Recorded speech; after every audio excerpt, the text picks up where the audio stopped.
Donc, j'ouvre la séance. J'ouvre la séance puisque le quorum est atteint. Et j'indique tout de suite, dans le cadre de cette séance, qu'il faut qu'on arrête un secrétaire de séance. Le secrétaire de séance, le dernier, c'était Monsieur Malin.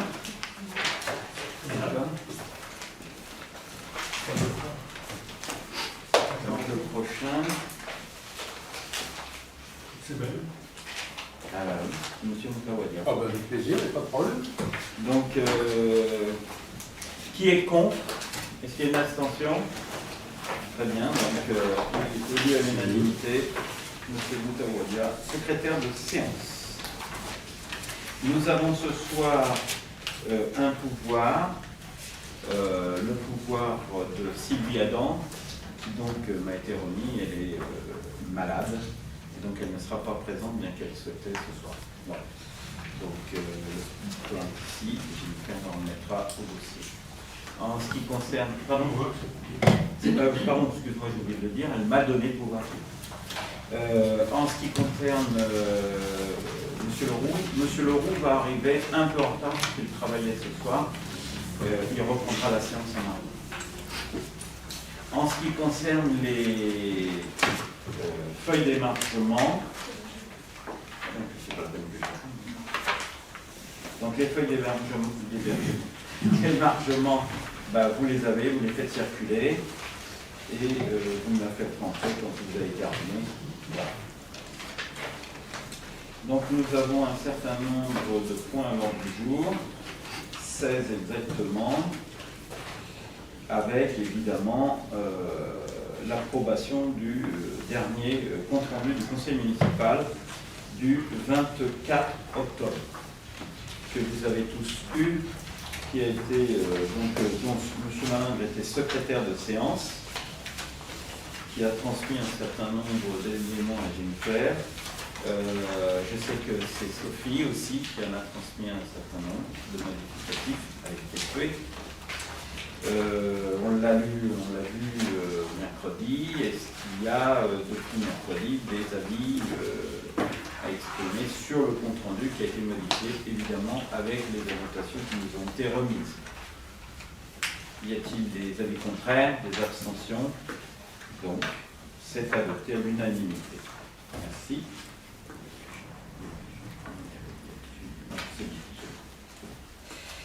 En ce qui concerne le point numéro 1, il s'agit de la décision modificative numéro 3 au budget primitif 2014. Donc je vais le présenter, sachant que Sylvie va le présenter ce soir, mais évidemment, on ne pourra pas. Il s'agit donc de décisions qui tiennent compte de recettes à intégrer, notamment. Donc la décision suivante a pour objet un ajustement du budget en dépenses et en recettes, afin de faire coïncider évidemment la recette de l'exercice 2014. De nombreuses incertitudes entouraient la prévision des recettes. La commune a adopté un budget primitif en 2014, plutôt prudent, on peut le dire. En effet, ces recettes attendues ne pouvaient être correctement affectées en raison d'incertitudes d'informations imprécises ou manquantes alors au moment de cette préparation. Ainsi, dans une approche prudente et réaliste, la direction financière a pris la décision de ne pas les intégrer directement au budget primitif. Avance de fiscalité directe locale. Au début de l'exercice, le Trésor public a effectué un prélèvement de 648 € sur le compte de la commune. Ce prélèvement s'inscrit en application de l'article 47 de la loi numéro 2012-1510 du 29 décembre 2012 de finances rectificatives pour 2012. Ce prélèvement correspond à la moitié de la prise en charge par la commune du dégrèvement, l'autre moitié étant supportée par l'État. En application de l'article 55 de la loi 2013-1279 de finances rectificatives pour 2013, en date du 29 décembre 2013. Ce dégrèvement concerne donc, en 2013, les entreprises ayant bénéficié au titre de l'année 2012 de l'exonération de cotisation foncière des entreprises, ainsi que pour les contribuables ayant bénéficié au titre des années 2011 et 2012 de l'exonération des cotisations foncières des entreprises prévues à l'article 1464 du Code général des impôts et ont été dégrevées de la cotisation foncière des entreprises. Ainsi, la moitié du dégrèvement est prise en charge par l'État, le reste étant supporté par les communes et les EPCI. À ce titre, la commune de Compans se voit impactée d'un montant de 648 €, dont la régularisation comptable se matérialise de la manière suivante. Un mandat de 648 € à inscrire au compte 739 178, autre restitution au titre de dégrèvement sur contribution directe. Le conseil municipal devra dans cette délibération délibérer sur ce point, sur l'inscription d'un montant de 648 € au compte 7 391 178. Autre restitution au titre de dégrèvement sur contribution directe. Il y a la régularisation des frais d'études. Alors ça, c'est une circulaire qui nous est adressée pour toutes les collectivités territoriales. Dans le cadre de l'amélioration de la qualité comptable, le Trésor public souhaite régulariser les écritures d'inventaire relatives aux frais d'études inscrites au compte 2031, soit en les rattachant à l'immobilisation lorsque le projet d'investissement a été effectué, imputable au compte 21, soit en les rattachant à l'immobilisation lorsque le projet d'investissement est en cours de réalisation, imputable au compte 21, soit en annulant par le moyen d'un certificat administratif si le projet n'a pas été réalisé. Les opérations de régularisation nécessitent une émission de titre sur le compte 2031 et une émission de mandat sur le compte 21 ou sur le compte 23. Dans ce cas, la non-réalisation des projets pour lesquels les frais d'études ont été engagés, l'annulation se fera par certificat administratif. Compte tenu de la complexité à déterminer la finalité de chaque projet d'investissement ayant donné lieu à des frais d'études, principalement pour les exercices antérieurs à 2013, il est proposé que l'évaluation exacte des imputations sur le compte 21-23 soit effectuée au cours du mois de décembre prochain, afin de prévoir au budget les montants nécessaires à la régularisation de ces écritures. Une décision modificative du Conseil doit être apportée pour un montant de 283 902,91 € en recettes sur le compte 2031 et de 283 902,91 € en dépenses sur le compte 21. Concernant le contrat enfant-jeunesse, le cadre des activités encadrées par le... Alors, on vous a remis une feuille qui a été modifiée. Je suppose qu'elle a été remise à tout le monde, puisque j'ai pratiqué aujourd'hui une relecture et il y avait une différence que j'ai demandé, rectification, dans le cadre de l'addition, il y avait une erreur. Donc j'ai demandé à ce que vos tableaux soient changés. Il s'agissait de quelques centaines d'euros, mais il fallait le faire. Le cadre des activités encadrées par le service périscolaire, séjours, activités extra et périscolaires, accueil de loisirs, formation BAFAB et FAB, permet d'obtenir de la part des partenaires sociaux une subvention estimée à 72 900 € par le représentant de la classe. Dans le cadre du budget, il est nécessaire donc de prévoir l'allocation de ces ressources nouvelles qui avaient été anticipées mais qui ne pouvaient être encore quantifiées au moment de la préparation budgétaire sur le chapitre 012. Charge de personnel, afin d'obtenir une marge de manœuvre, afin de financer d'éventuels aléas sur ce compte, arrêt maladie, recrutement intérimaire, etc. Ou afin de financer les astreintes du personnel au mois de décembre. Troisièmement, en emprunt, il y a une régularisation des emprunts. Au mois de septembre 2014, la commune de Compans s'est acquittée de son emprunt, souscrit auprès de la Caisse des dépôts et consignations pour un montant de 126 068,32 €, réparti comme suit: 85 198,11 € en investissement, 40 870,21 € en fonctionnement. Il s'avère qu'au moment de la réalisation du budget, le service finance ne disposait pas de l'échéancier. En conséquence, les montants budgétés pour l'exercice 2014, à savoir 126 500 €, 82 000 € en investissement et 44 500 € en fonctionnement, couvrent le montant de l'annuité, mais n'est pas conforme à la dépense constatée. Afin de régulariser cette situation, il est nécessaire d'équilibrer les comptes en fonction de cet aléa et de voter un transfert de dépenses du compte 66 111 au compte 1641 pour un montant de 3 198,11 €. Le Conseil devra donc délibérer sur ce transfert de dépenses. Assainissement. En janvier 2014, Veolia SFDE a adressé une facture de 27 987,95 € à la commune, relevant du budget d'assainissement qui a été transféré dans le cadre des compétences au profit de la communauté de communes Plaine-et-Mont de France. Compte tenu du décalage dans le temps entre le moment de la réception de cette facture et le délai pris pour le transfert du budget d'assainissement en juillet 2014, la commune de Conflans a procédé au règlement de cette facture auprès de Veolia SFDE. Au titre de la reprise du budget assainissement et de l'antériorité des recettes et dépenses y afférents, la communauté de communes procédera au remboursement de ce montant à la commune de Conflans par le biais d'une émission de titres de 27 987,95 €. Il est donc demandé au Conseil ce soir de délibérer sur l'inscription d'un montant de 648 € à l'article 739 1178, autre restitution au titre du dégrèvement sur les contributions directes, de prévoir au budget les montants nécessaires à la régularisation de ces écritures. Une décision modificative du Conseil doit être adoptée pour un montant de 283 902,91 € en recettes sur l'article 2031 et de 283 902,91 € en dépenses sur le compte 21. Le transfert de dépenses de 3 198,11 du compte 66 111 au compte 1641 fait procéder donc ce soir au remboursement de la facture Veolia SFDE par la communauté de communes en émettant un titre de 27 987,95 €. Voilà. Vous avez donc un tableau récapitulatif de l'ensemble des tableaux budgétaires des recettes, dépenses, investissements concernés et du tableau recettes et dépenses de fonctionnement concernés, pour un montant global de 391 187,08 € en équilibre. Est-ce que, alors nous avions vu tout cela dans la préparation, est-ce que c'est toujours aussi clair pour vous? Est-ce qu'il n'y a pas de problème? Je rappelle que cette troisième décision modificative est importante, il faut la prendre, mais que nous aurons une quatrième décision modificative à prendre lors du prochain conseil municipal, puisque nous aurons à nouveau un certain nombre d'éléments recettes et dépenses à affecter.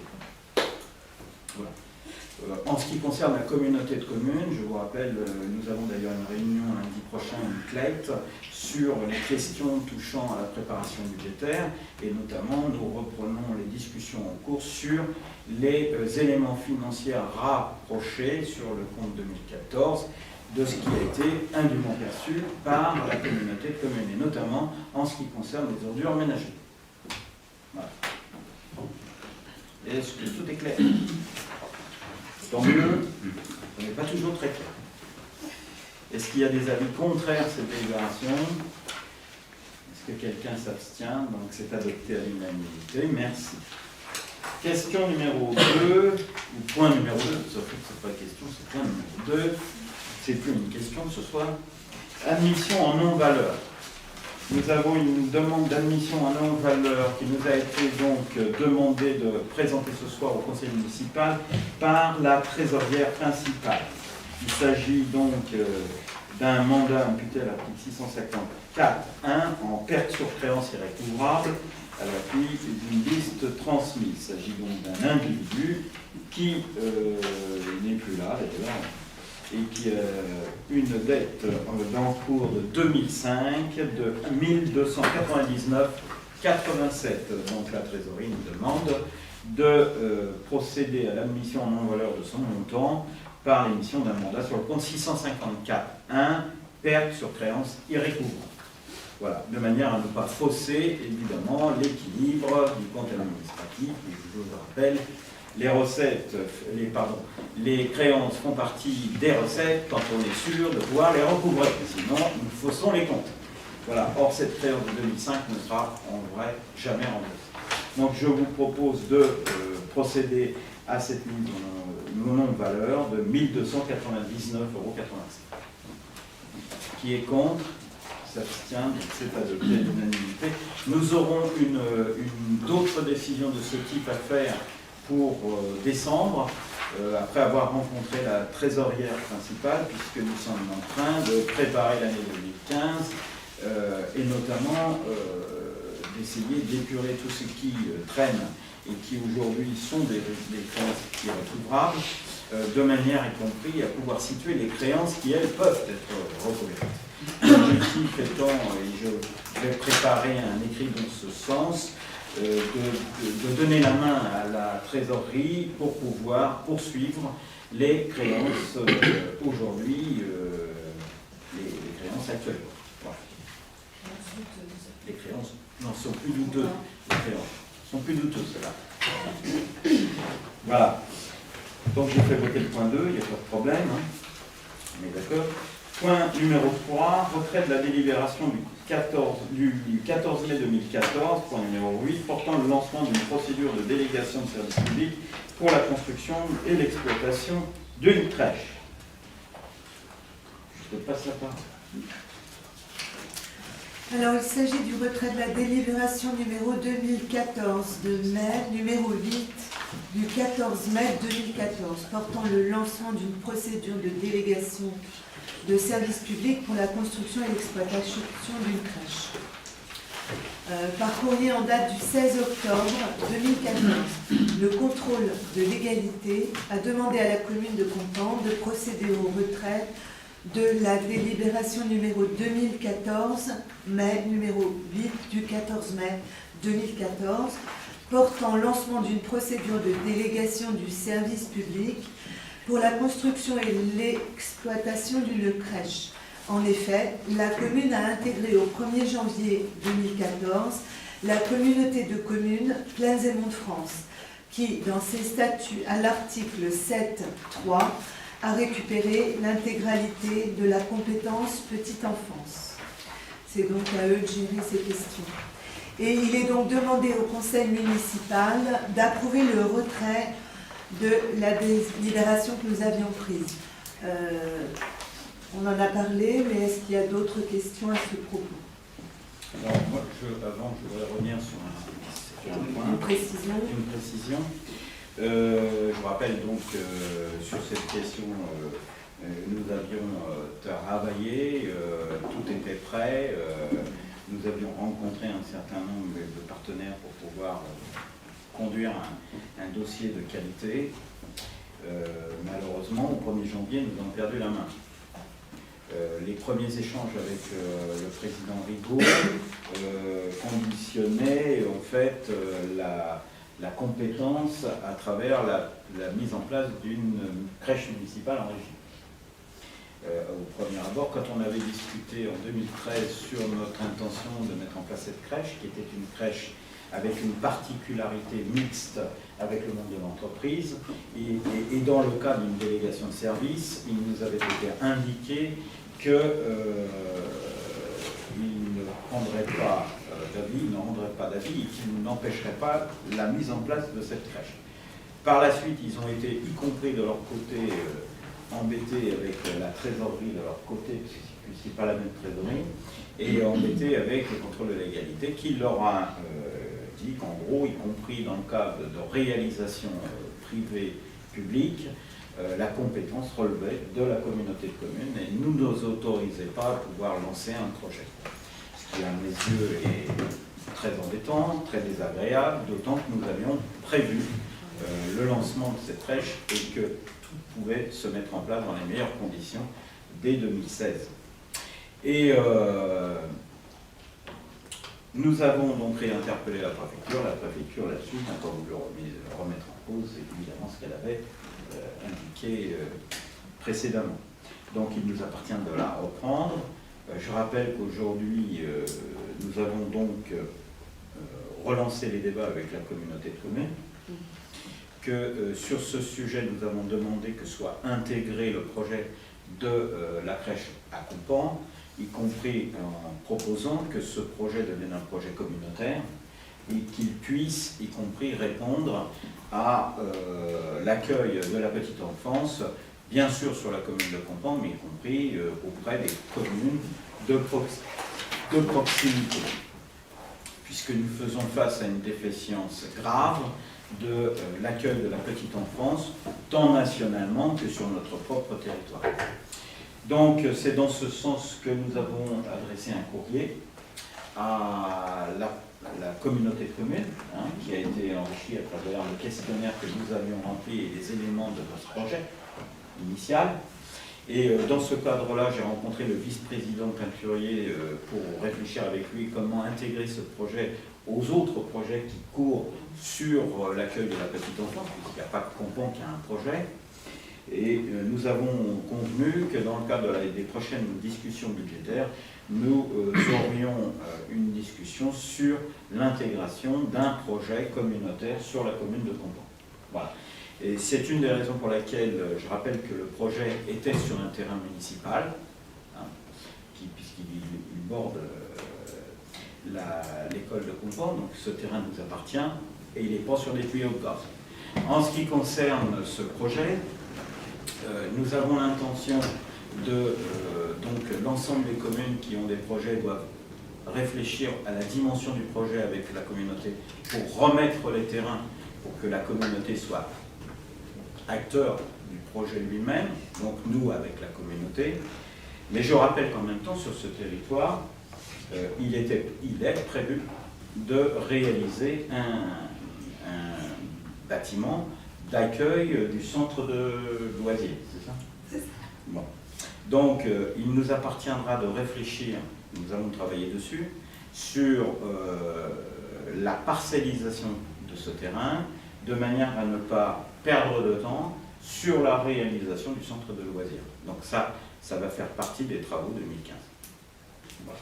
Donc dans l'immédiat, on est obligé de prendre, parce qu'on n'a pas le choix, hein, de la légalité, de reprendre notre délibération pour satisfaire tous ceux qui aujourd'hui travaillent sur les beaux textes. Voilà. Donc la proposition donc, est d'approuver le retrait de cette délibération, même si ce n'est pas de gaieté de cœur. Voilà. Y a-t-il des oppositions? Une opposition. Maxime, qui n'est pas d'accord c'est pas avec nous, hein, tu n'es pas d'accord. Y a-t-il une abstention? Non, donc c'est approuvé à la majorité seulement. Tu as compris notre manière de procéder. Question numéro 4, point numéro 4. Il s'agit du point concernant la dissolution du syndicat intercommunal pour la gestion et le fonctionnement du lycée Honoré de Balzac. Là encore, ce n'est pas à moi d'en parler, c'est qui? Anthony, ça va pas c'est les figuraux. Bien, alors les délibérations datent du 25 juin 2014 du syndicat intercommunal pour la gestion et le fonctionnement du lycée Honoré de Balzac, Trémory, a procédé à la dissolution du syndicat intercommunal, puisque l'un de ses principaux objectifs était donc le suivi du remboursement des emprunts, remboursement qui donc a touché à sa fin, c'est qui ne donne plus de raison d'être à ce syndicat intercommunal. Il est nécessaire que tous les conseils municipaux des communes concernées donc délibèrent dans un délai de 40 jours sur cette notification donc du 20 octobre 2014. Donc, il nous est donc demandé d'approuver cette dissolution du syndicat intercommunal pour la gestion et le fonctionnement du lycée Honoré de Balzac. Des questions? Encore pure forme? Oui, obligatoire. tout à fait. Donc qui est contre? Qui s'abstient? Donc c'est adopté à l'unanimité, merci. Point numéro 5, il s'agit du dispositif d'aide aux riverains, taxe sur les nuisances sonores aériennes. Comme vous le savez, notre équipe est une équipe d'action, pas une équipe simplement de discussion. Nous sommes aujourd'hui devant une situation compliquée en matière de nuisances aériennes sur le secteur, et notamment devant les nouvelles directives qui s'appliquent dans le cadre de l'aide à l'insonorisation.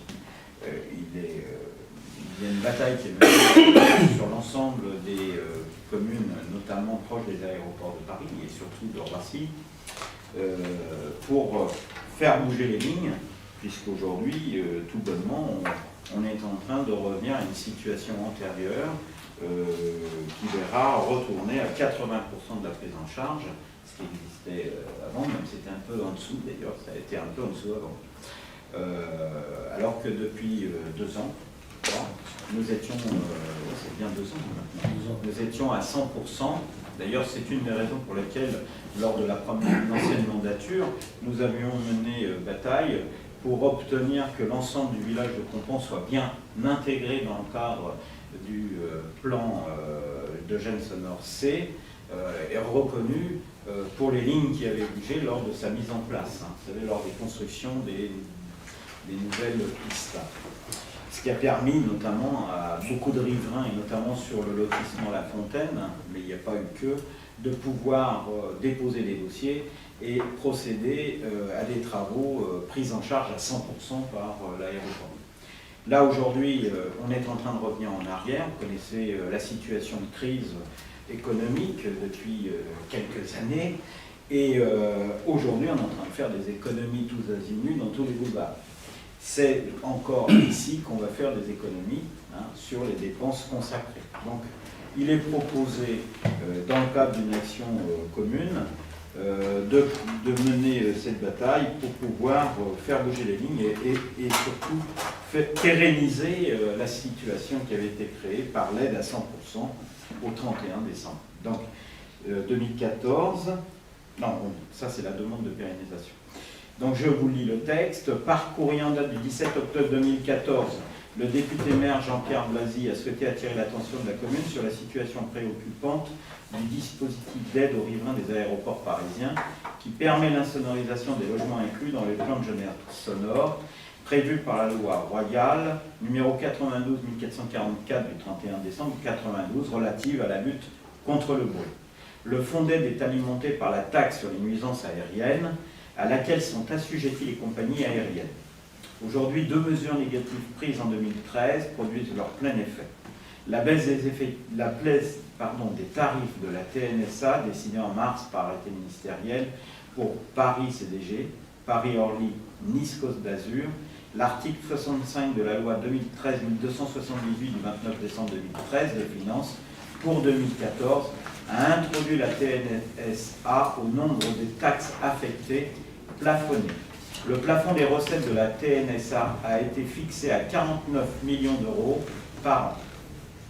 Les recettes de la TNSA perçues pour l'année 2014 sont estimées à 43 millions d'euros, dont environ 19 millions pour Paris-CDG, 13 pour Paris-Orly.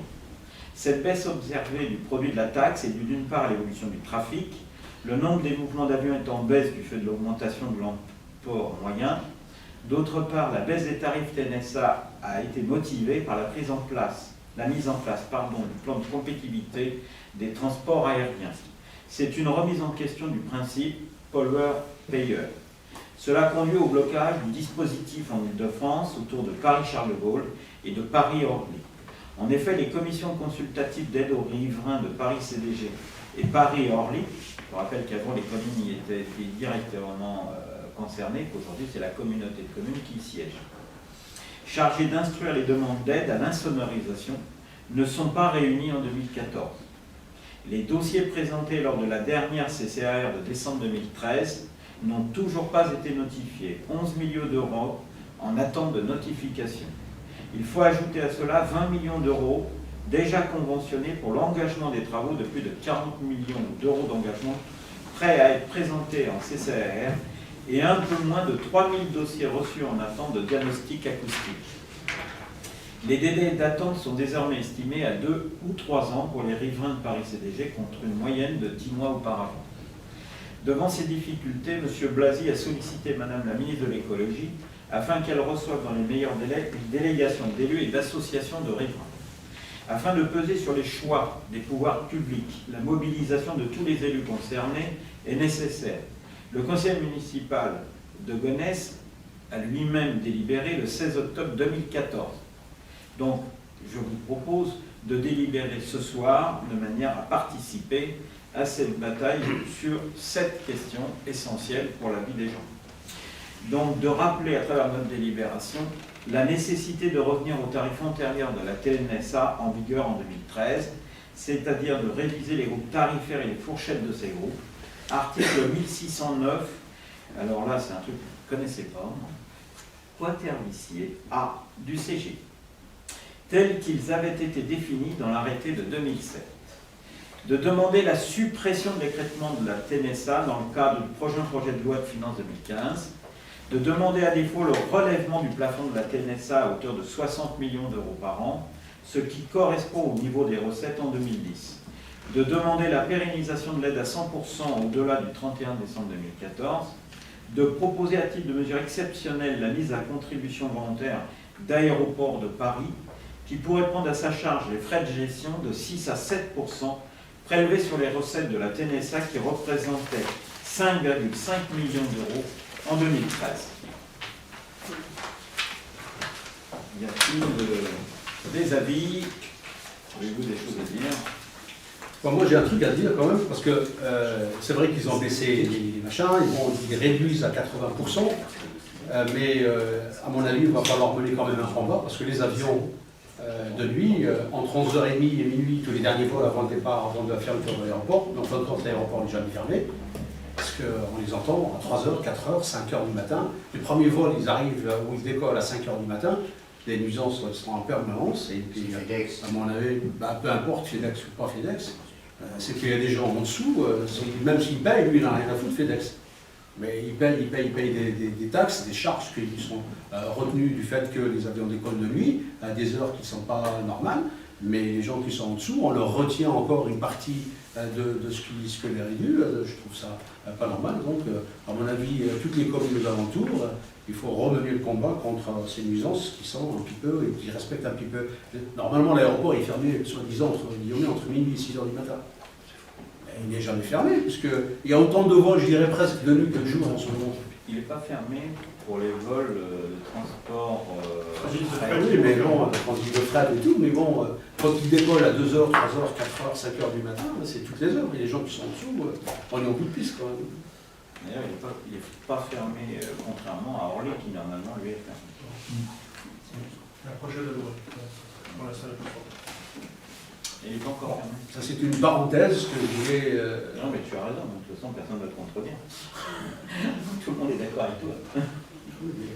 Mais la contribution de cette délibération vise à se rapprocher des communes qui aujourd'hui sont en train de préparer un certain nombre d'interventions, bien sûr sur les questions financières liées au problème de nuisances sonores, mais en même temps sur toutes les questions qui touchent aux nuisances sonores.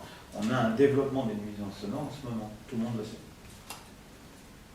Y a-t-il des avis contraires à cette délibération, des oppositions? Donc c'est adopté à l'unanimité, merci. Point numéro 6, approbation des tarifs de séjour divers pour le service. Alors pas, c'est pas pour le service de jeunesse. C'est l'approbation des tarifs de séjour divers. C'est présenté par le service de jeunesse et c'est le rapporteur Anthony Spiegan qui présente. Oui. Alors, 2 séjours divers proposés cette année, c'est la 3e année consécutive qu'on propose ces séjours. On propose aux enfants de 6 à 17 ans des séjours à la montagne pour les activités qu'on veut y faire, notamment le ski. Elles sont proposées sur la période des vacances d'hiver, donc soit du 21 au 28 février 2015, au départ de Comprendre. Un premier séjour pour les enfants de 6 à 11 ans à Gérardmer dans les Vosges. Pour un tarif tout compris de 612 € et un séjour pour les 11-14 ans à la Bresse, toujours dans les Vosges. 2 séjours assez proches en distance, pour un tarif tout compris de 793 €. Alors, la participation financière de la commune est au niveau de 50%. Nous prendrons une fois de plus en considération les quotients familiales telles que nous l'avons établi jusque-là. Les agents territoriaux pourront bénéficier de la municipalité pourront également bénéficier de ce barème. Le tarif pour les personnes extérieures sera de 100%. Et puis, dernier point aussi, nous rechercherons une réduction supplémentaire pour les familles nombreuses en fonction du nombre d'enfants qui partiront en séjour. Je crois que j'ai fait tout dit. tableau de caution, c'est le même C'est le même que l'année dernière, L'année sauf que, dernière. évidemment, on prend la revenu fiscale de référence de 2013. On prend 2013, bien sûr. Voilà. Voilà, donc, relis la phrase, il est demandé au conseil Pardon. municipal. Oui, il est donc demandé au conseil municipal d'approuver les tarifs pour les séjours dans le centre de loisirs durant les vacances d'hiver du 21 février au 28 février 2015, d'approuver les barèmes préférentiels pour les agents communaux, d'approuver la participation de la commune à hauteur de 50%, d'approuver les barèmes pour les familles nombreuses et d'approuver la prise en compte des barèmes familiales. Oui, oui. À propos de la commune prend en considération le quotient familial, est-ce uniquement pour les enfants de comptant qu'elle prend en compte le quotient familial, ou bien est-ce aussi pour les personnels et les personnes Au extérieures? même barème. Pour Donc les le agents Les territoriaux. agents de la commune. Donc elle Pas prend les extérieurs, mais les agents. C'est dit que les extérieurs payent pas. Les un extérieurs. tarif pour les Les gens extérieurs. qui n'aiment pas contents. D'accord. Le quotient familial, on est bien d'accord, c'est pour tous les enfants de comptant, y compris les enfants des gens. Les agents territoriaux. De la commune. Oui, oui, oui.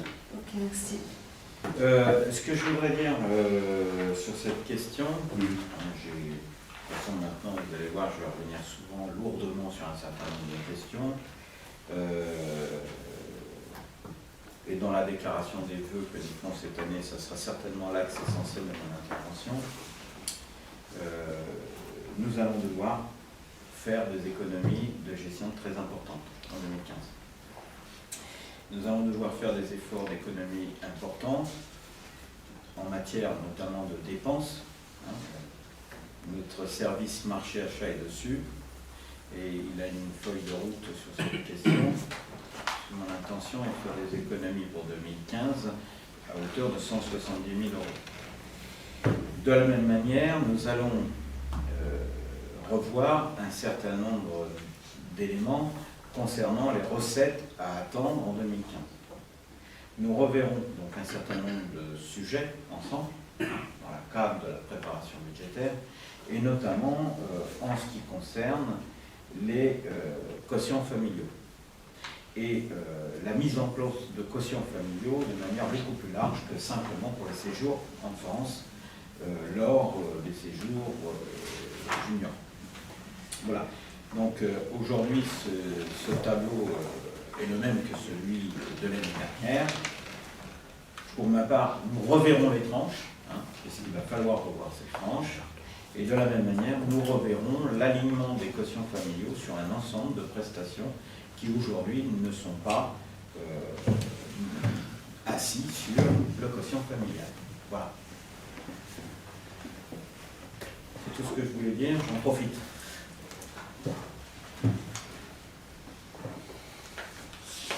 Vous êtes tous au courant de la situation économique du pays et des efforts qui sont aujourd'hui imposés aux collectivités territoriales. La commune de Compans en fait partie. Si nous voulons gagner la main sur la vie municipale de notre commune, il nous faut réagir très vite. Et y a-t-il des avis contraires sur ces propositions qui, une fois de plus, permettront à des enfants de notre village, quelles que soient les ressources, de pouvoir partir cet hiver? Qui est contre? Qui s'abstient? C'est adopté à l'unanimité, merci. Point numéro 7, il s'agit de l'approbation du projet éducatif territorial que nous présentons tenir. On a tous eu l'intégralité de ce projet éducatif territorial qui a été rédigé. Donc le but de ce projet éducatif territorial du PEDT, c'est donc de développer, de favoriser le temps libre des élèves, périscolaires notamment, de leur permettre d'accéder à un certain nombre de pratiques artistiques, culturelles, sportives, au moyen des structures qu'offre la commune. C'est donc de pouvoir mobiliser les ressources de notre territoire pour pouvoir proposer des choses, assurer une continuité éducative, développer des projets avec les écoles, des activités donc en dehors des temps scolaires. Cela concerne donc notamment les fameuses TAF du vendredi après-midi qui entrent en considération pardon, dans ce projet éducatif territorial. Ce projet prend donc la forme d'une convention partagée entre le maire, le préfet, l'ASEN, mais l'élaboration, c'est la commune qui s'en charge.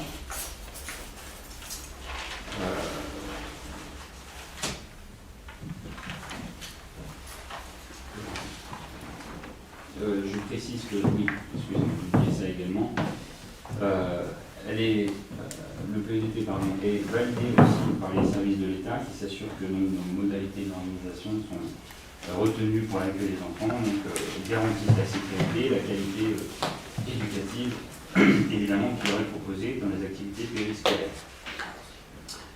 Nous avons aussi dû créer donc, un comité de pilotage en charge du bon déroulement, du développement de ces activités, notamment celle du vendredi après-midi, qui se constitue des différents partenaires, à commencer par la commune, bien sûr, mais les parents d'élèves, les services de l'État, le BDCS, la CAF, les enseignants, le service périscolaire, bien entendu, et puis l'initiative ici a été d'inclure aussi des représentants des élèves, c'est-à-dire 2 élèves des classes, des dernières classes, donc CM2 actuellement, 2 élèves qui ont été élus par leurs camarades pour les représenter dans ce comité de pilotage et apporter leur voix dans ce comité pour le bon fonctionnement, le bon développement des activités proposées. Voilà. Donc il nous est demandé d'approuver ce projet éducatif territorial.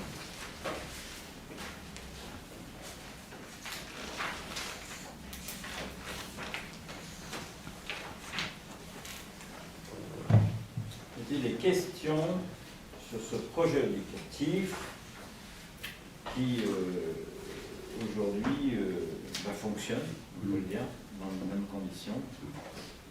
J'y participé au mois de décembre, j'ai prévu d'y aller, faire un tour. Je pense que nous avons bien fait d'agir comme nous avons agi pour mettre en place tout ce qu'il fallait mettre en place. D'ailleurs, j'en profite pour vous dire, nous avons reçu une lettre de Madame la ministre, Najwa Belkacem, qui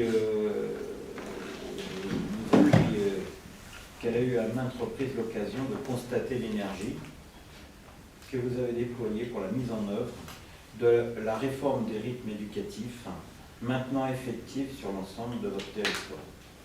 Nous voulons remercier chaleureusement chacune et chacun d'entre vous, car nous mesurons encore de votre engagement pour que cette réforme soit un levier efficace au service de la réussite scolaire, de la réduction des inégalités sociales et éducatives du bien-être des enfants. Nous tenons à vous assurer que les services de l'État sont pleinement mobilisés pour vous apporter leur soutien dans l'organisation de l'accueil périscolaire de qualité complémentaire aux enseignements dispensés en classe. J'en profite pour vous dire tout ça parce qu'il est important de mesurer de quelle manière ils ont mis en place, même si nous rencontrons encore quelques problèmes.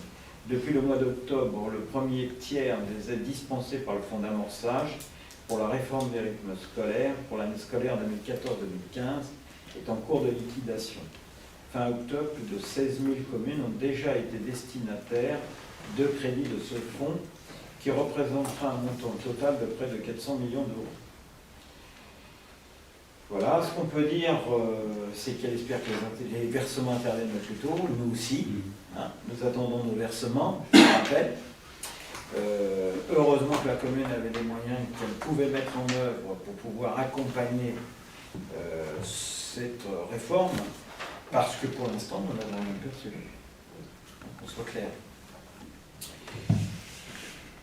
Alors, il nous est indiqué que le Premier ministre a décidé de répondre favorablement aux demandes, nous en faisons partie, que vous étiez nombreux à formuler, tendant à prolonger pour l'année scolaire 2015-2016 les aides du phare dans les mêmes termes que ceux applicables pour la présente année scolaire, tout en veillant à soutenir ceux qui s'étaient véritablement engagés, ce qui est notre point. Très clair. Le gouvernement a donc soutenu les amendements déposés en ce sens lors de l'examen du budget de la mission enseignement scolaire à l'Assemblée nationale. Le nouveau dispositif sera confirmé lors de l'application de la loi de finances 2015, en ce moment, et garantira pour 2015-2016, je ne peux pas vous dire pour après, le maintien de l'aide à son niveau actuel en lien avec la conclusion d'un projet éducatif territorial. Il était important pour nous de réaliser ce projet éducatif territorial. Voilà. Sinon, nous perdrions les bénéfices de notre engagement. Voilà, je pourrais vous faire la copie du courrier reçu. Il est bon à savoir que la plupart des communes et des élus qui s'étaient opposés et qui tentaient d'échapper à la réforme ont vite été rattrapés pour la plupart. Voilà. Donc, je pense qu'il est préférable de combattre les mauvaises lignes que de ne pas mettre les choses là où il faut, plutôt que de laisser les enfants dehors. Voilà. Est-ce que vous êtes donc favorable à ce projet éducatif nécessaire pour notre commune? Les associations sont sollicitées. Je sais que d'autres associations ont fait des demandes. Se manifestent, et donc ça va dans le bon sens pour nous.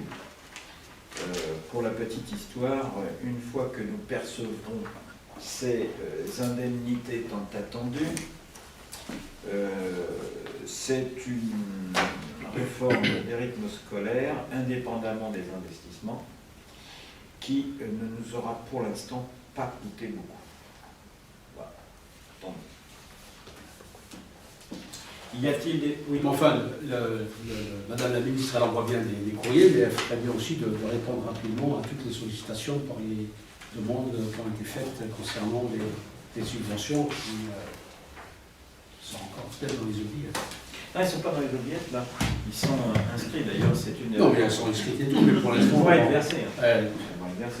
Mais tu as vu, nous aurions souhaité être accompagnés, et toutes les communes, parce que tout le monde n'avait pas nos moyens à mettre en œuvre au départ, beaucoup de communes auraient souhaité être accompagnées dès le départ, et pas 8 mois après. Oui, On est d'accord? ça a été tendu.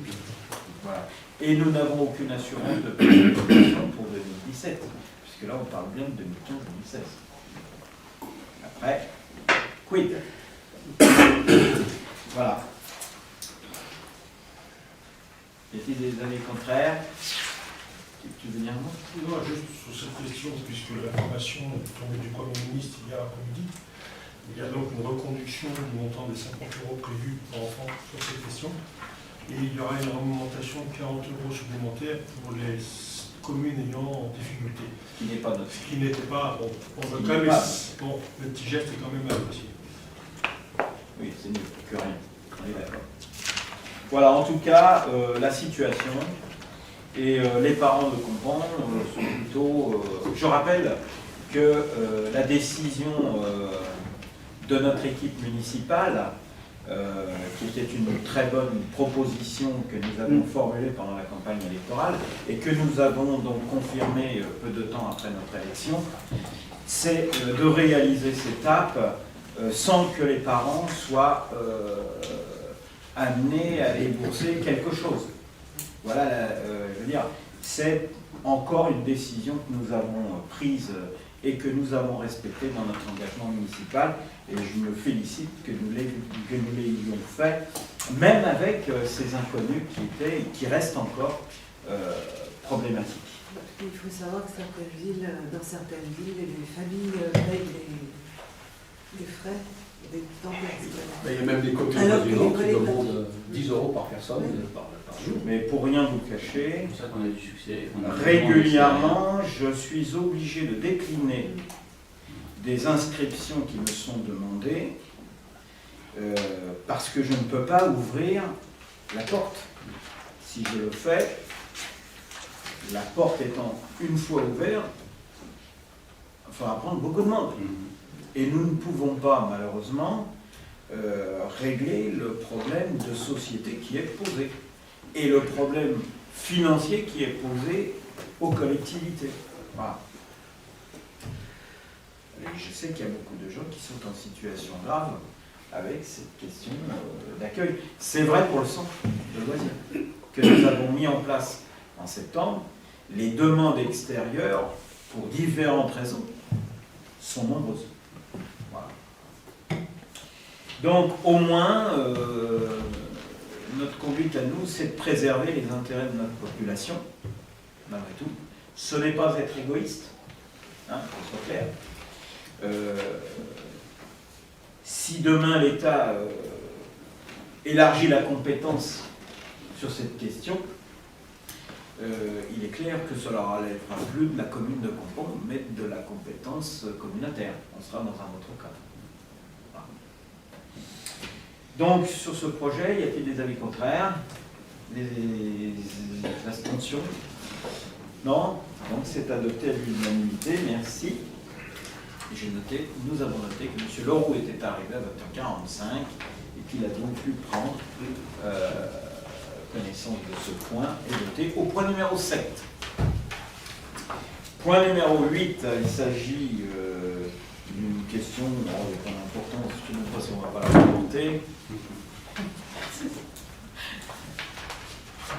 Entre parenthèses, je rappelle qu'il est préférable pour les élus qui auraient des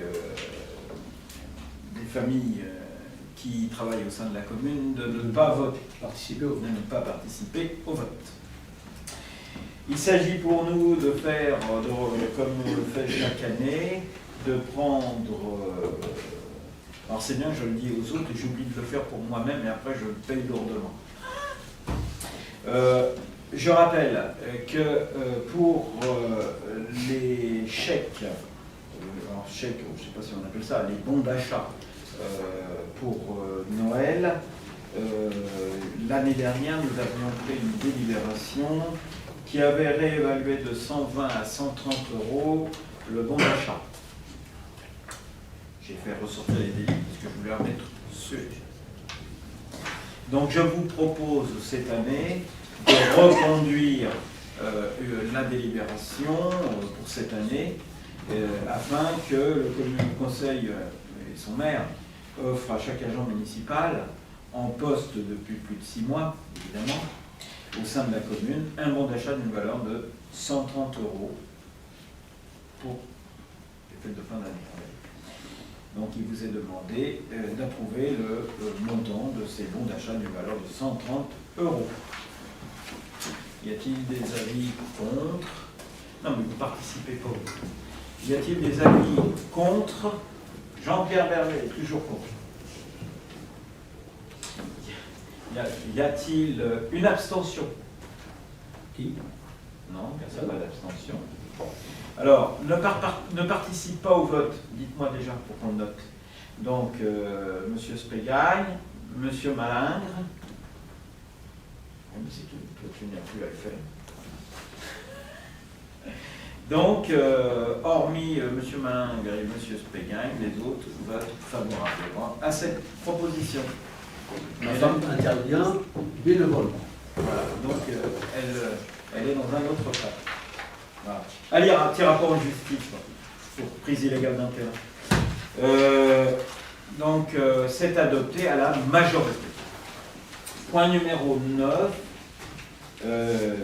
Point numéro 9. Alors là, il s'agit d'un point qui, après réflexion, sera porté au CCAS.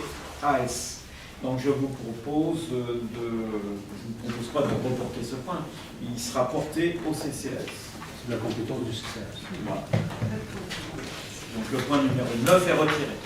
Point numéro 10, il s'agit du remboursement des frais de transport concernant une administrée. La commune de Compont doit engager le remboursement des frais de transport d'une administrée effectuée dans le cadre de ses études l'an passé. Cette démarche s'inscrit dans le cadre de la politique d'accompagnement au transport des jeunes companais voulue par le conseil municipal qui effectue leurs études à l'extérieur de la commune. Ainsi, cet administré a déposé un dossier de remboursement en ce sens en 2013 auprès des services de la commune.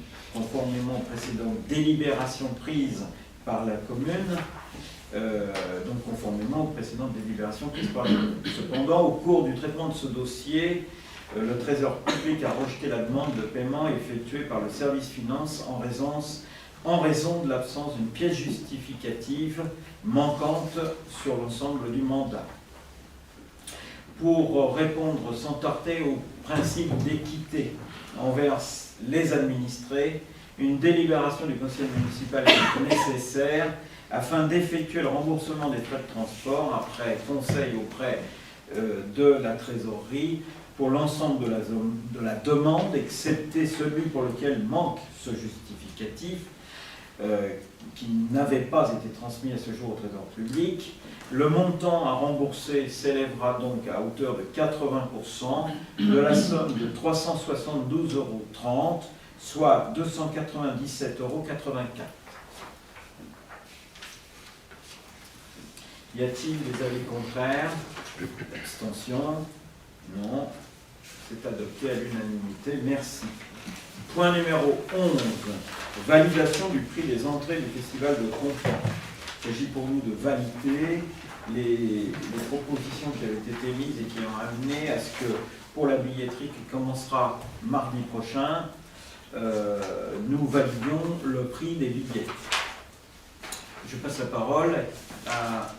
Non, bah, je regarde, alors je crois que c'était toi. Non, bon, non.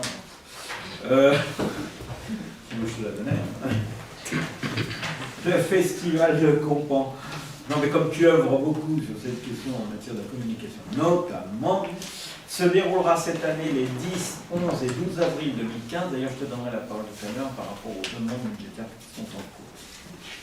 Il est donc nécessaire de fixer les tarifs qui seront pratiqués en billetterie et d'effectuer la programmation des différentes manifestations. Le programme, vendredi 10 avril 2015 à 21 h, il s'agit du concert de tribute de Daniel Balavoine interprété par David Caron. Je vous invite tous à venir, il est excellent. Il y a des vidéos qui passent sur l'ensemble des trucs où ça passe. Facebook, tout ce que vous voulez, j'ai pas tellement de temps. Vous verrez, c'est vraiment très très bien. Samedi 11 avril à 20h15, à 20h, toujours pareil, il y aura un concert, notamment à 21 h avec Gérard Lenormand. Et en début de séance, ou en première partie, il y aura donc Gaël Busvel qui viendra chanter.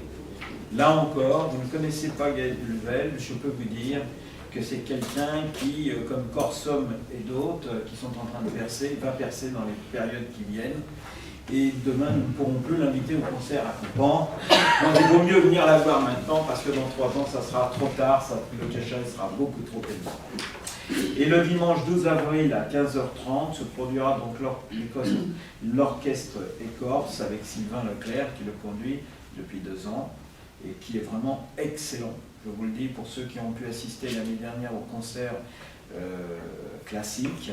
D'ailleurs, je me demande s'il ne faudrait pas que sur le concert de classique, il n'y ait pas une démarche en direction du centre de jeunesse, parce que je pense que les jeunes pourraient très bien être invités sur ce concert classique. Les mômes adorent cette musique, contrairement à ce qu'on pourrait penser, et ils ont l'oreille. C'est une réflexion qu'il faut avoir, j'invite à y réfléchir. Puis ensuite, le concert de Ian Scott, qui là encore est quelqu'un qui est un excellent musicien, mais qui est plus spécialisé dans ce qu'on appelle le country. Et comme on sait que sur Conflans il y a des adeptes, et en plus sur la communauté de communes, eh bien c'était un peu un clin d'œil dans le cadre de ce festival. Voilà. La tarification des billets pour 2015 et le vendredi 12 avril, comme à l'habitude, nous invitons les companais sur inscription, bien évidemment, puisque la vente des billets a lieu ensuite. Comme vous le savez, dans le cadre de la vente des billets contrôlée par la trésorerie, il devrait être attentif à ne pas avoir plus de places vendues que des invitations. Le nombre de places assises est limité, pour des raisons d'abord de sécurité. Donc nous sommes obligés d'être très vigilants sur la vente des billets à fur et à mesure de la rentrée des inscriptions, notamment le vendredi. Voilà. C'est pour ça qu'on donne une date limite aux compagnies pour répondre, même si je sais que nous pourrons certainement donner un délai supplémentaire. Par contre, il y a un moment donné, on ne peut plus aller au-delà. D'accord? Donc, les invitations sur inscription pour les compagnies le vendredi soir. Les extérieurs ont un tarif de 15 € pour le vendredi soir. Et il y a un demi-tarif pour les enfants de moins de 12 ans. Je rappelle que c'est valable pour le samedi et le dimanche. Les demi-tarifs pour les enfants de moins de 12 ans. Le samedi 11 avril, pour les deux concerts, le tarif est de 20 €. Et le dimanche 12 avril, pour les deux concerts, le tarif est de 10 €. La vente des billets s'effectue en mérite comptant sur le réseau France Billets à partir du 1er décembre. Mais vraisemblablement, ça sera plutôt le 2 décembre, puisqu'il y a un rendez-vous en trésorerie sur le contrôle de la billetterie. Il est donc demandé, alors, y compris, nous sollicitons évidemment la communauté de communes. C'est une des raisons pour lesquelles, sur l'ensemble des publications, on retrouvera l'ensemble des éléments de Plaine-et-Mont de France. Je pense qu'il serait important de communiquer au Conseil général que s'il nous aide, on mettra un bandeau. Sur le dépliant, on n'avait pas encore le logo disponible. Par contre, il figure déjà sur les affiches. Très bien. Donc je pense qu'on peut. Donc c'est une des raisons pour lesquelles. C'est une des raisons pour lesquelles j'ai demandé à Sophie qui l'a fait. Justement, aujourd'hui, j'ai sollicité deux demandes de subvention auprès du Conseil général et de la communauté de communes. Donc à suivre. Voilà. Dans le cadre des festivals et des initiatives culturelles organisées en 2015. Voilà. Nous pouvons encore le faire l'année prochaine. Pourrons-nous toujours le faire en 2016? Je n'en sais rien. D'accord? Y a-t-il des avis différents des autres? Enfin, quelqu'un veut-il dire quelque chose sur le sujet? Je rappelle que l'invitation du vendredi soir à la compagnie se fait autour d'un pot amical de vernissage du festival aux alentours de 19h, 19h30. Voilà. Y a-t-il des avis contraires, des abstentions et contre le festival? Bon, alors un avis contre le festival. Y a-t-il des abstentions? Très bien, je vous remercie. C'est décidé à l'unanimité.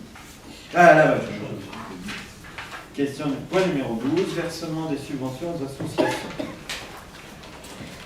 Afin de couvrir le besoin de financement de certaines associations pour la fin de l'année et le début de l'exercice 2015, il est proposé de verser un acompte de subventions aux associations suivantes: l'ASCA 15 000 €, l'ASCC 15 000 € et les fils d'argent 10 000 €. Le versement d'acompte de subvention auront lieu, les versements des acomptes de subvention pour les autres associations seront revus lors du prochain conseil municipal en décembre. L'ensemble des associations concernées nous ont transmis leurs besoins. Nous avons demandé en plus aux présidents de ces associations de nous faire un courrier précis sur leurs demandes. Toutes ont été invitées à nous la faire en plus. L'ASCA l'a déjà rendu. Je sais que cet après-midi, Pascal voyait les billes d'argent. Et l'ASCC, normalement, ça doit être M. Rieu qui doit passer la déposer demain, je crois. Y a-t-il des avis contraires? Ah oui, c'était toi, Nelly, qui devait déposer ça? Oui, c'est très bien. Tu es parti dans ta lancée, c'est ouais, mais enfin, Tu me rappelles personne qui est même pas même moi. Il n'y a personne dans les bureaux parmi les. Alors, ce qu'on appelle, hein, pour éviter qu'on soit clair, hein, c'est le dirigeant de l'association, hein, pas un simple adhérent, qu'on soit clair. C'est le dirigeant de l'association. Si vous êtes simplement adhérent, vous faites une activité, c'est pas un conflit d'intérêt. Par contre, si vous participez au bureau de l'association, membre du bureau, comité directeur, et que vous êtes donc dans les responsabilités de l'association, vous ne participez pas au vote de la même manière. Voilà. Sinon, on pourra toujours considérer que vous avez amener le conseil municipal à délibérer dans votre sens et vous serez condamné. En tant qu'intervenant bénévole, Ah ben, si tu es bénévole, on ne peut pas te reprocher quelque chose. Si tu le fais gratuitement, je pense qu'on peut te reprocher. Y a-t-il donc des avis contraires? Alors, y a-t-il des gens... On va pas en voter. Oui, je pense que soit c'est important. Mais moi, je ne vais pas prendre part au... Ben, tu ne prends pas part au vote lequel? Il y en a 3. Bah, C'est pas les mêmes, je vais faire voter différemment. Ah, je crois que Ah bah non, je vais pas le... Faites attention. Je vais faire voter par association. D'accord? Donc, en ce qui concerne le vote, la subvention de 15 000 € pour l'ASCA, qui ne participe pas au vote. Voilà, on est 4. Patrice, Nelly, qui Donc, parmi ceux qui votent pour? Tu votes pas pour. Donc, alors, tout le monde, sauf Evelyne qui s'abstient. Pour l'ASCA, hein, je parle. Oui. Pour la SCC, là, la demande est de 15 000 €, qui ne participe pas au vote. Par précaution, tu as raison, il ne faut pas être emmerdé. Je suis bénévole dans cette Vous avez raison, prenez vos distances. Je retire ma... Vous avez raison. Je suis chaude de l'écran à l'eau froide. Prenez vos distances. Y a-t-il d'autres personnes qui ne participent pas au vote? Non? C'est bon? Donc, qui est contre? Qui s'abstient? Donc, tous les autres sont favorables. Concernant les fils d'argent, nous avons une demande, donc, alors c'est pas la demande, nous attribuons 10 000, mais la demande est bien plus importante, hein, vous l'avez bien compris. Tout ça sera revu en février, hein, la demande réelle de l'association. Pour les fils d'argent, y a-t-il quelqu'un qui ne participe pas au vote? Je crois pas là. Hein? Donc, qui est contre? Qui s'abstient? Aimé. Oui. Pour les 3. Pour les 3. Donc, adopté à la majorité.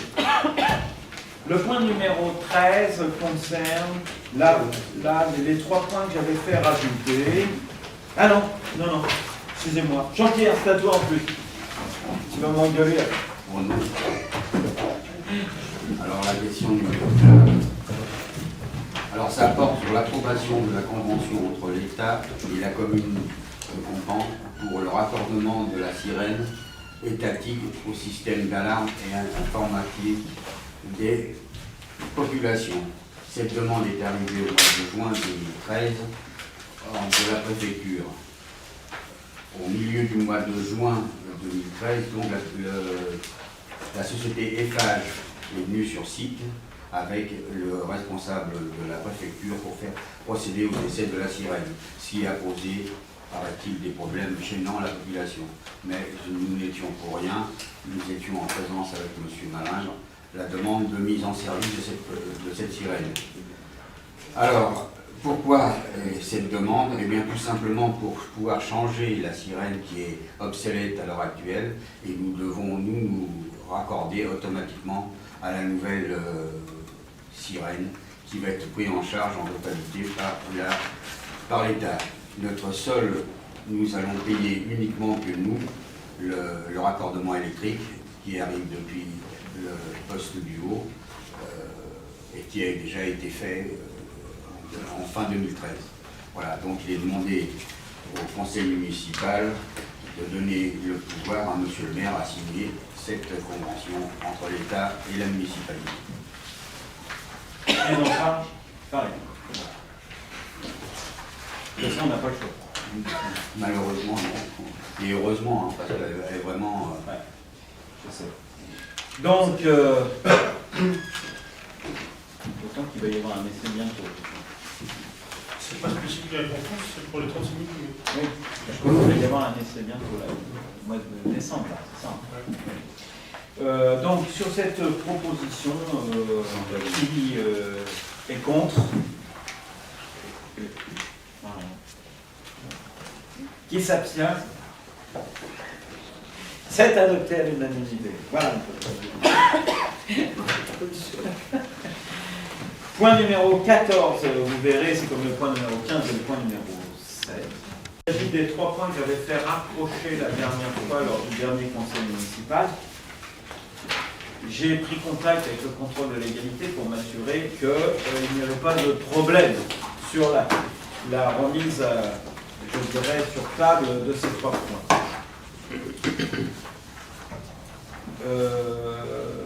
Après l'échange que j'ai eu, j'ai compris que rien n'est clair dans notre pays. Mais ça, je le savais depuis longtemps.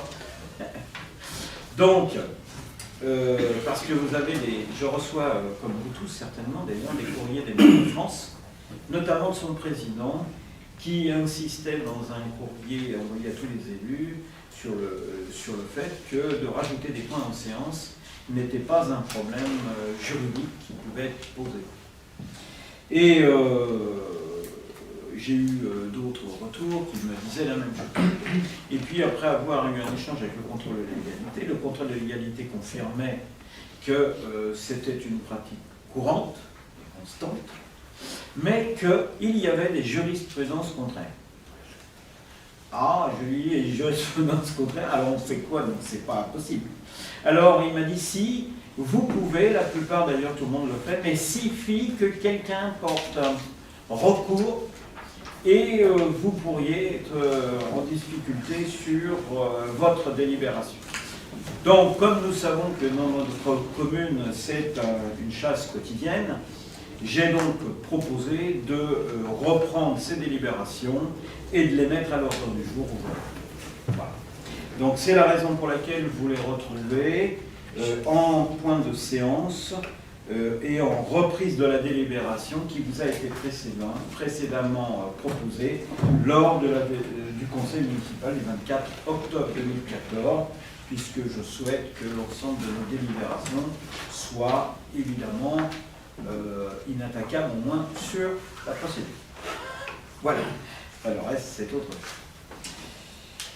Donc, je vous propose de ne pas trop m'alourdir sur ces 3 points. Je vais simplement repréciser de quoi il s'agit. Vous pouvez voter comme vous l'avez fait la dernière fois, il n'y a aucun problème. Ce que je souhaite, c'est qu'on puisse le faire dans une bonne condition réglementaire. Donc, il s'agit pour le point numéro 14 de la reprise de la délibération du point 9 de la séance dernière du 24 octobre, concernant le lancement de la concertation préalable et définition des objectifs pour le projet d'aménagement du secteur des Douves. Considérant que le rajout du point séance ne permettait pas à tous les élus d'être suffisamment informés dans le cadre de la préparation de ce point, il est à nouveau proposé de délibérer sur ce point. Je rappelle qu'il s'agit notamment de prévoir la dénomination de la ZAC Ouac-Saint-Lambert en ZAC des Deux-Collins, les modalités de concertation préalable associant les habitants et les personnes des organismes concernés. Ces réunions auront lieu certainement en début d'année. Une réunion publique sera organisée, une exposition, un registre permettant de recueillir les observations des habitants et des personnes concernées. Un article dans le journal communal et sur le site internet. De préciser les objectifs sur le périmètre d'études devant satisfaire les objectifs suivants, conforter la position démographique de Compan, relier les éléments structurants du territoire et répondre aux enjeux environnementaux en harmonie avec le caractère villageois de Compan et favoriser les démarches participatives de la conception du projet jusqu'au fonctionnement du projet. Donc d'autoriser le maire à prendre des décisions pour mettre en place cette concertation préalable dans le cadre général, dont le cadre général sera fixé dans la délibération, ce qui vient d'être fait. Je vous l'indique, cela se fera certainement en début d'année 2015 dans le cadre des travaux qui seront amenés dans le cadre des travaux sur les communications nécessaires au niveau du pays. Voilà. Y a-t-il des avis contraires, des oppositions, des abstentions? Donc c'est adopté à l'unanimité. Merci. Donc on reprend la délibération dernière et on prend une nouvelle délibération. Que ce soit clair. Point numéro 15, il s'agit de la même chose. On reprend la dernière délibération pour prendre une nouvelle délibération. Reprise de la délibération du point numéro 10 de la séance du 24 octobre, concernant l'adhésion au groupement de commandes pour la fourniture d'acheminement de barrages naturels et des services associés passés sur le fondement d'accord cadre à conclure par l'État. Voilà. Chacun avait pu amener...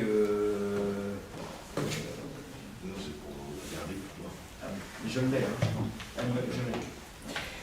chacun avait pu amener ses interrogations, je m'en rappelle très bien, qui avait été annoté d'ailleurs, de manière à interpeller l'UGEGA sur l'ensemble des problématiques qui ont été soulevées. Ce que je vous propose, c'est de redélibérer dans les mêmes conditions. Je vous rappelle qu'il est demandé au Conseil d'accepter les termes de la Convention aux actes constitutifs du groupement de commande, c'est surtout ça, pour la fourniture des gaz naturels et des services associés annexés à la présente délibération, d'autoriser de l'adhésion de la ville de Compan au groupement de commande, ayant pour objet l'achat de groupes de producteurs de gaz et services associés, d'autoriser le représentant à délibérer en faveur de la convention du groupement, d'autoriser le représentant du coordonnateur à signer le marché accord cadre des marchés subséquents issus du groupement de commande pour les comptes de la ville, et ce sans distinction de procédure ou de montant lorsque les dépenses sont bien inscrites au budget, de s'acquitter de la participation financière prévue par la convention ou acte constitutif qui représente approximativement entre 0,8 et 1% de la consommation de gaz de la commune, de nommer mandat à l'union de groupement pour collecter les données relatives aux sites annexés à la présente délibération auprès du gestionnaire de réseau. Je rappelle le point qu'il y avait eu 2 absents. Monsieur Bernet et Monsieur Leroux, qui n'étaient pas là. Vous êtes d'accord? Il y avait eu 2 abstentions. Maintenant, c'est un nouveau vote. Vous votez ce que vous voulez. Voilà. Qui est contre? Qui s'abstient? 2 abstentions. Encore? Pourquoi faire autrement quand on l'a bien fait? Donc c'est adopté à la majorité. Point numéro 16, il s'agit de la reprise toujours de la délibération du point numéro 11 de la séance du 24 octobre concernant le marché de requalification du cimetière. Donc là, il s'agit donc de prendre à nouveau une nouvelle délibération concernant le marché de requalification du cimetière Mitry. Je le relis, il est très court. Considérant que le rajout de point de séance ne permettait pas à tous les élus d'être suffisamment informés dans le cadre de la préparation de ce point, il est à nouveau proposé de délibérer sur ce point. Dans le cadre du contrat rural, la ville a lancé une mise en concurrence sous la forme d'une procédure adaptée pour les travaux de requalification du cimetière rue de Mitry, conformément au code des marchés publics, notamment ses articles 26 et 28, et aux règles internes de la commune. Une procédure de mise en concurrence a été lancée le 18 juillet 2014 en vue de passer un marché de travaux comportant la réfection des chaussées, allées et bordures, adaptation au PNR, la fourniture et pose d'un pré au bois, un columbarium, des bancs de bois, une bande fontaine, un entourage du lieu de poubelle en rondin de bois et la déviation d'une canalisation d'eau et régalage de terre végétale. La consultation fait objet d'un marché global qui sera conclu avec une entreprise générale ou avec un groupement d'entreprises solidaires. Ce marché est fixé pour une durée de travaux de 5 mois. De 5 mois. La date limite de remise des offres étant fixée au 1er septembre et à 12 heures, à l'issue de cette consultation, nous avons reçu 3 offres, dans les délais conformément aux exigences du règlement de la consultation. Après examen des différentes propositions, il est proposé de retenir comme offre économiquement la plus avantageuse celle de la société Colas, située de 22 à 23 avenue Berlin, pavillon sous bois, pour un montant global et forfaitaire de 102 500 €. Je rappelle que nous avions annoncé tomber les prix. Et que nous sommes dans le cadre budgétaire qui avait été indiqué, évidemment, du contrat rural. Qui contre, qui s'abstient, donc c'est avec l'unanimité. Merci. Alors, je vous demanderai de me remettre les feuilles d'émargement, la feuille d'émargement que vous avez certainement dû faire tourner et signer tous. Elle n'est pas arrivée encore. Elle n'est pas partie. Elle est partie, ça c'est sûr. Qu'elle ne soit pas arrivée, petite chose. Elle est partie. Ça va circuler. Ah non, c'est moi. Un sérieux qui l'a. C'est moi, je vais dégager. Hein? Allez, Donc, continuez à la faire tourner, ne partez pas sans l'avoir gagné. Je voudrais simplement, oui. Tu es absent. Je voudrais dire un peu comporter des informations sur le giratoire et tout ça, non? Sur Le giratoire et tout ça, non? En ce qui concerne la question touchant, je tenais à donner cette information puisque j'ai rencontré lundi, vous le savez, la représentante, oui, on va dire la représentante, mais enfin c'est la responsable du commissariat de police de Villeparisis-Dimitri, voilà, Madame Hernandez, afin de faire le point sur la situation liée au vandalisme, mais surtout au vol dans la commune, de cambriolage et le vol de véhicules.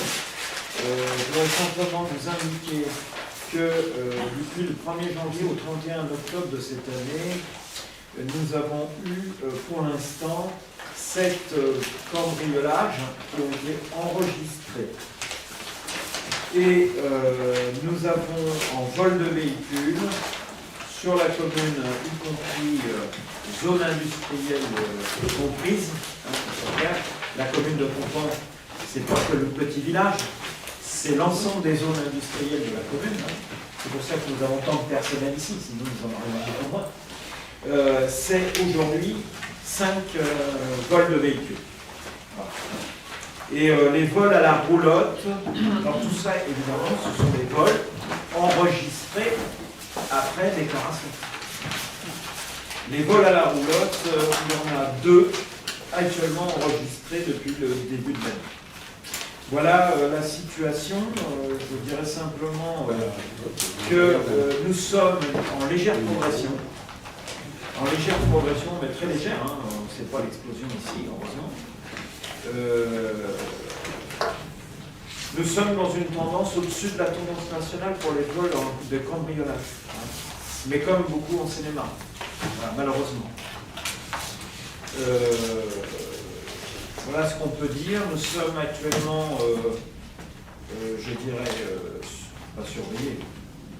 Nous sommes actuellement dans le cadre d'un plan de sécurité renforcée sur la commune de Pompan et que certaines initiatives sont entreprises, d'ailleurs pas simplement sur les questions de sécurité liées au cambriolage ou au vol. On a d'autres désordres dans la commune, chacun garde sa bagnole n'importe où. Et malheureusement, tout le monde n'est pas sur Vidéoscope et encore moins sur Internet. Donc il y a beaucoup de problématiques de stationnement dans la commune et il y aura une initiative qui sera prise auprès de la police nationale pour veiller à ce que tout le monde range bien ses voitures et permette à tout le monde de circuler sur les trottoirs. Voilà, nous avons d'autres problèmes qui sont posés, notamment sur l'école.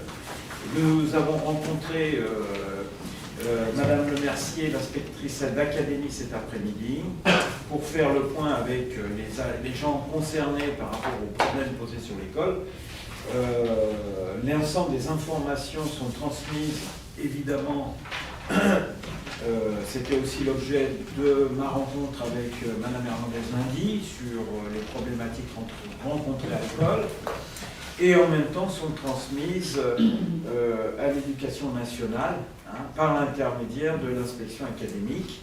Nous avons des problèmes récurrents avec peu d'enfants, malheureusement, enfin heureusement, je vais dire peu, malheureusement, heureusement, mais qui conduisent, génèrent un problème d'importance.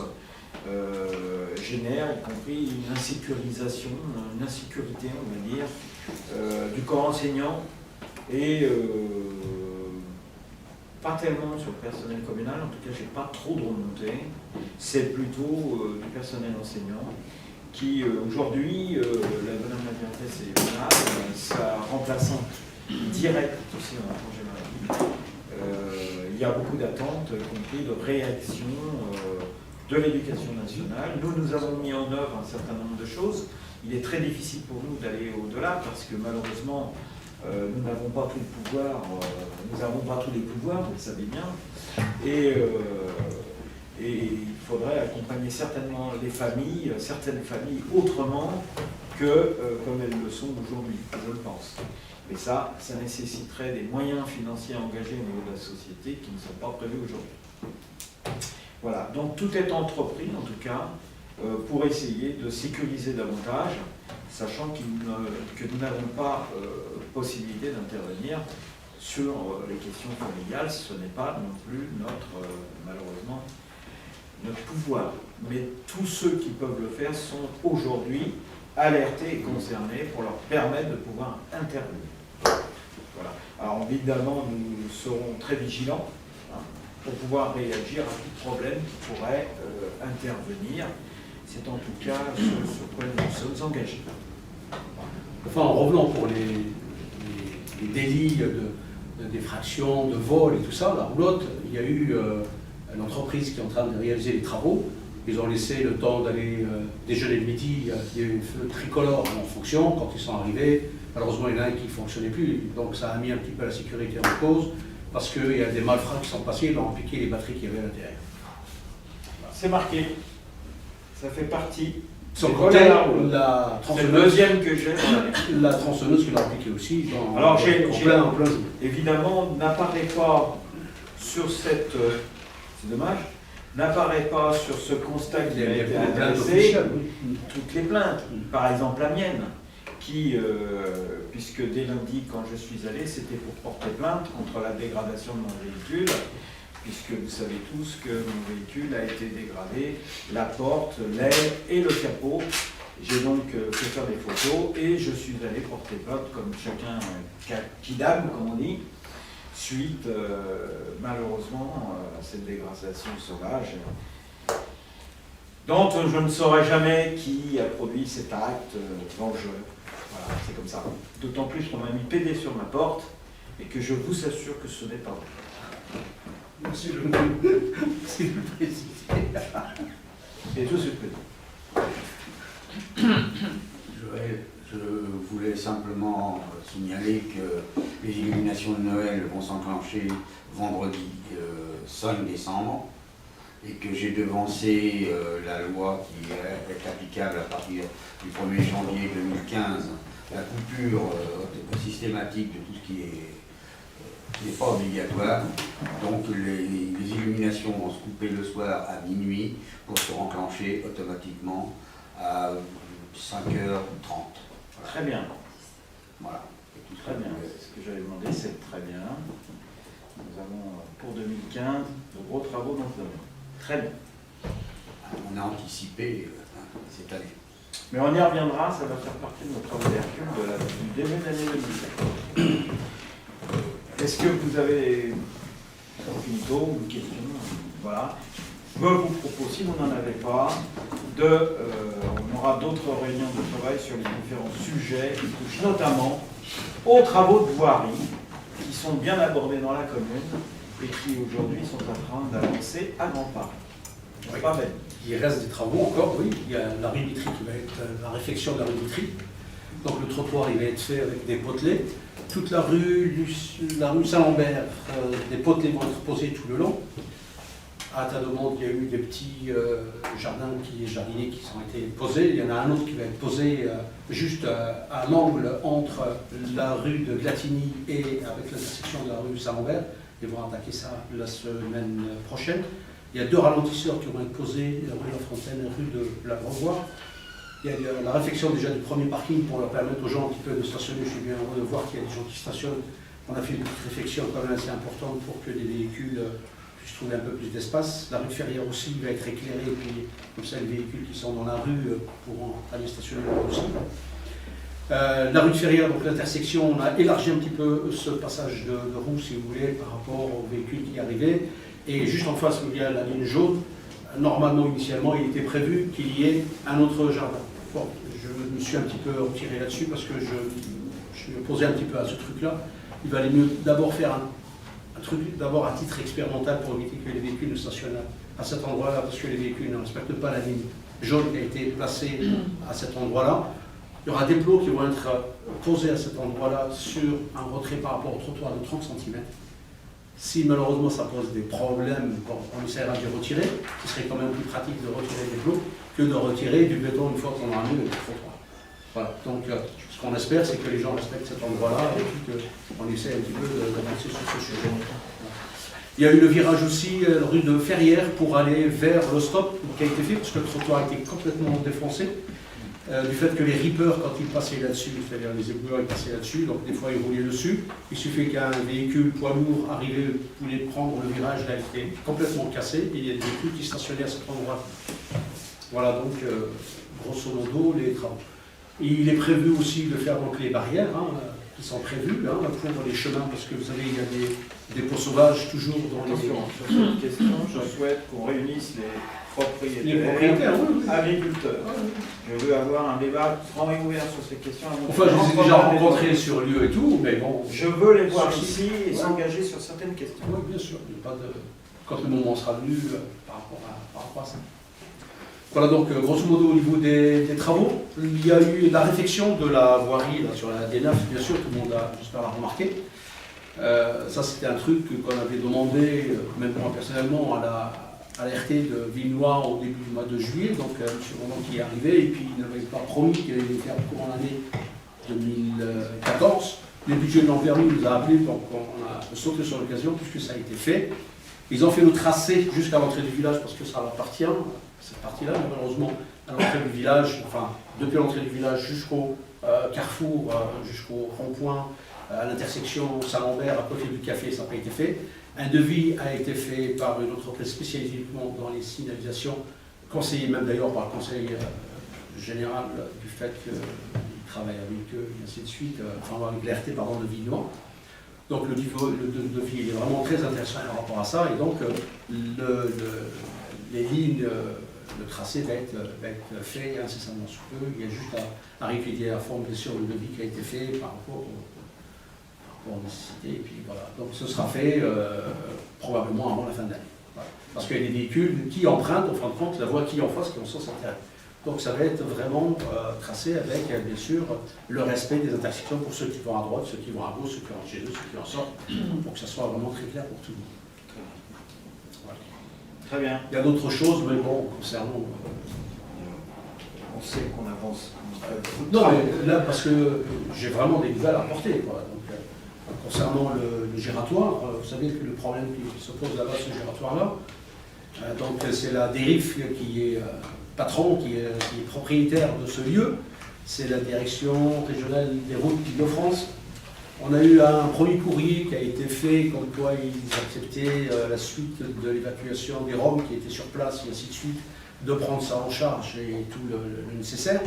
Rien n'a été fait parce que la seule chose qui a été faite, c'est Roissy qui a commencé à dératiser ses locaux parce qu'ils avaient des soucis. Donc les courriers avaient été recommandés, ont été adressés à la direction des routes d'Île-de-France à ce sujet. J'ai rencontré, puis j'ai eu l'occasion de parler avec la responsable de tout l'immobilier qui appartient à l'aéroport Roissy-Charles de Gaulle, à qui j'ai remis bien sûr un écrit que j'avais adressé à la DERIF pour qu'elle appuie encore notre demande. Donc ils ont adressé aussi un courrier recommandé à la DERIF.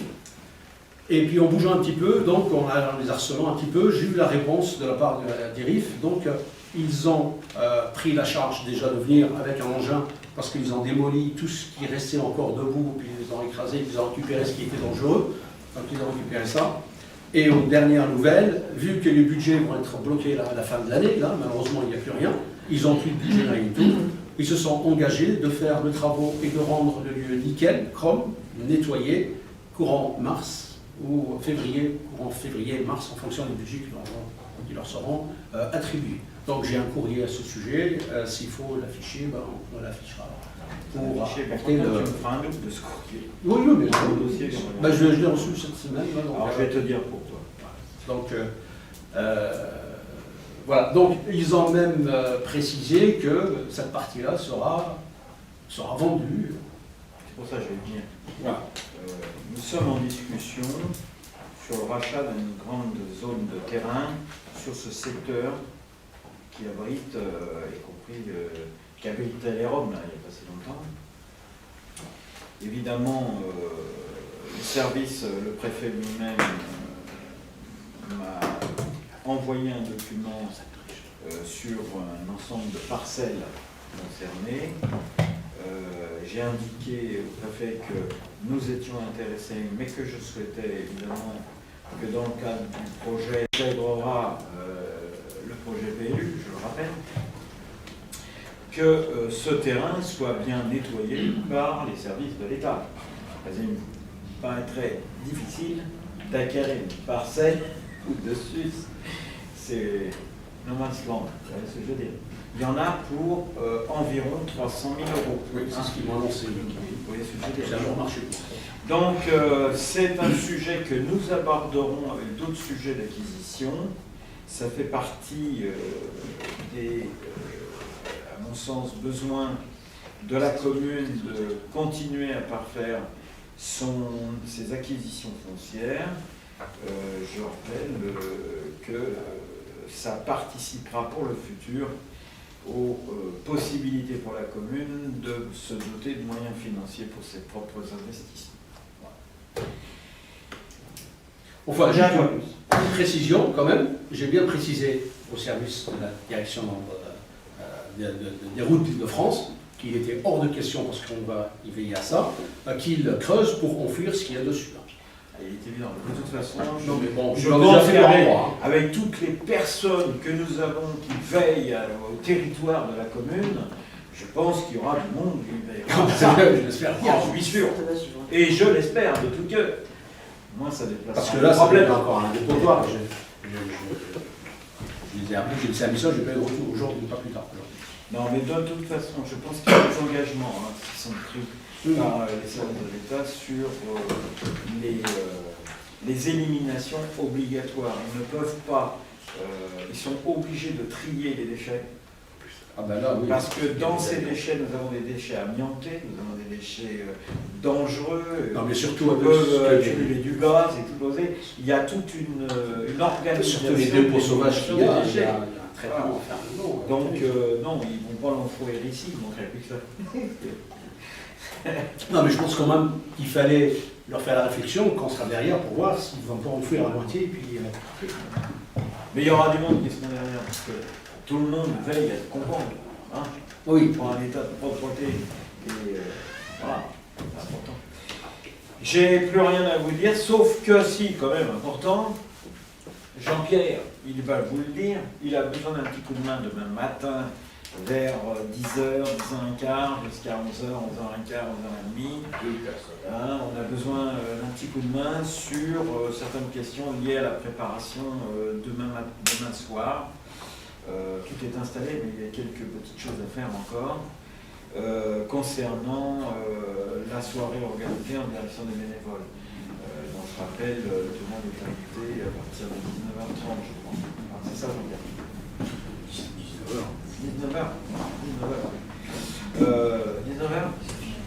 19h 30. Qui est pour? Non, mais c'est pas qui est pour.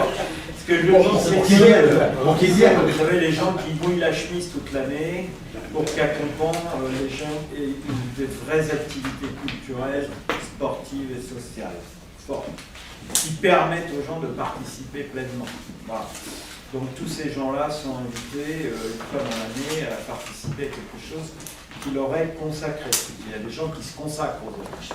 Et en ce qui concerne demain matin, eh bien, on a besoin d'un petit coup de main. Donc si vous pouvez vous rapprocher de Jean-Pierre pour dire qui peut participer auprès de Jean-Pierre.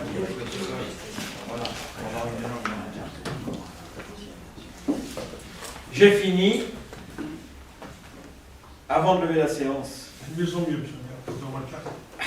Il est pour le cas. 10 ans, regarde. Je vous rappelle que la prochaine, les dernières séances du Conseil de l'année a lieu vendredi 16 décembre. 19 décembre. Vendredi 19 décembre.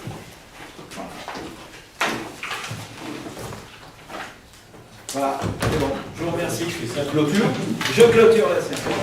Merci. Vous n'êtes pas encore en vacances. Hein. 10h15.